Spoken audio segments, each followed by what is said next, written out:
Your alarm goes off at 6:47, not 6:45, not 7 o'clock, 6:47, because that's the exact number of minutes you calculated last night that you need to make it out the door without being late. You've been doing this math every night for 3 years. You check your bank account before your feet hit the floor, not because you're hopeful, because you need to know what you're working with. The number is $214. Rent is $780. It's the 19th. You already know what that means. Level 1, zero net worth. Negative, actually. If you count what you owe, you don't think of yourself as poor. You think of yourself as someone who just hasn't caught a break yet. Someone between situations, someone who's figuring it out. The story you tell yourself is the only currency you have at this level, so you protect it. Breakfast is instant oatmeal with no brown sugar because you ran out 4 days ago. You eat it standing over the sink. You take the bus because the car insurance lapsed 2 months ago. Work is a warehouse, or a call center, or a kitchen, or all three depending on the week. Here's what nobody tells you about this level. It's not the money that breaks you, it's the mental load. Every decision has a consequence. Every consequence has a cost. You're doing calculus in your head every waking hour just to stay even, and staying even feels like drowning slowly. You don't have savings. You have a theory about savings. Someday, when things stabilize, someday when the hours pick up, someday is a word that lives in the future, and this is a level that only knows right now. Level 2, working poor, net worth, technically zero but above water, most months. You moved. Not to a better place, to a cheaper one. The new apartment is 40 minutes further from work. You adjusted your alarm. You have one credit card with a $500 limit. You treat it like a fire extinguisher. You've had 7 emergencies in 5 months. The card is at $480. This level is characterized by a particular kind of exhaustion, not tired. Tired implies you could sleep it off. This is something structural. You work hard, and the distance between where you are and where you want to be doesn't seem to shrink.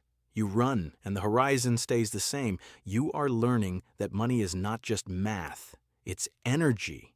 The less you have, the more of yourself you spend thinking about it. Wealthy people talk about money at dinner. You think about it in the shower, in traffic, at 2 a.m. This is what they don't count in the poverty statistics, the tax on your attention, the rent on your peace of mind. Level 3. Lower middle class, net worth, $8,000 to $40,000. Something shifted. A promotion, a degree that finally started paying, maybe just time. You have a budget now, an actual one, in a spreadsheet with categories. You feel like an adult when you look at it. You feel like a fraud when you overspend the dining category for the 3rd month in a row. The stress is different here. At level 1, the stress is acute. It's a knife.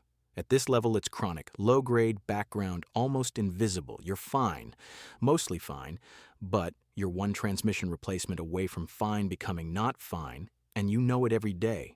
Some nights, you lie in bed and calculate what your net worth would be if you'd started earlier. You do the compound interest math enough times that you've stopped doing it because the answer isn't useful. It's just a number that lives in a life you didn't get to have. Level 4, middle class, net worth, $100,000 to $400,000. You own something. That's the change that changes everything else. The house is not just a house, it's a decision. It's the first time the future felt real enough to make something permanent inside it. You have margin now. A bad month doesn't become a catastrophe automatically. It becomes a problem, and problems have solutions. Your relationship with money has shifted in a way you can feel but struggle to explain. You used to think about money when things went wrong. Now you think about it when you're planning, reactive versus proactive, surviving versus building. But here's what this level carries that nobody talks about. You are very aware of the gap above you. The upper middle class exists like a ceiling you can see through. Your neighbors refinanced and renovated. Your college roommate just bought a second property. The group chat has a trip to Portugal that you said yes to before calculating whether yes was something you could afford. You can. Technically. You'll just delay the HVAC fund by 6 months. Level 5. Upper middle class, net worth, $500,000 to $1.5 million. You stopped checking the price before you ordered. You don't know exactly when it happened. One day, you just noticed you hadn't done it. That's the marker. That's the line. Money is now a background system. The mental bandwidth that used to consume has been returned to you, slowly, quietly. Like a loan that got forgiven while you weren't paying attention, your money makes money now. You check your investment account on a Tuesday and the number went up and you didn't do anything. That is a different relationship with the world.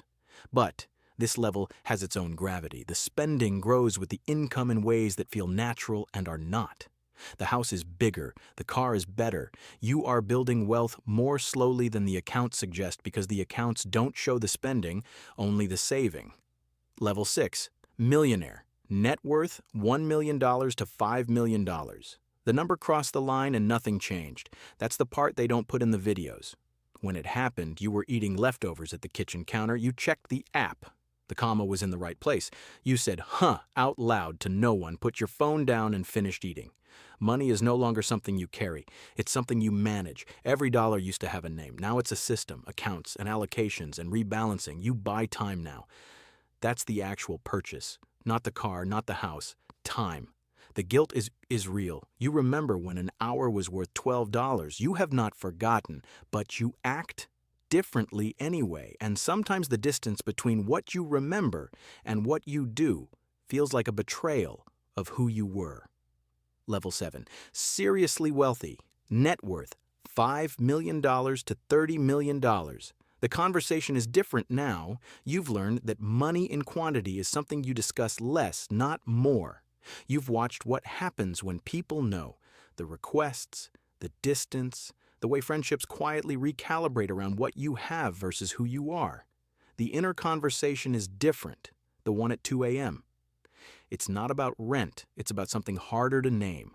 Legacy, purpose, whether the number means anything beyond the number. There is a particular loneliness at this level that is embarrassing to admit and real regardless.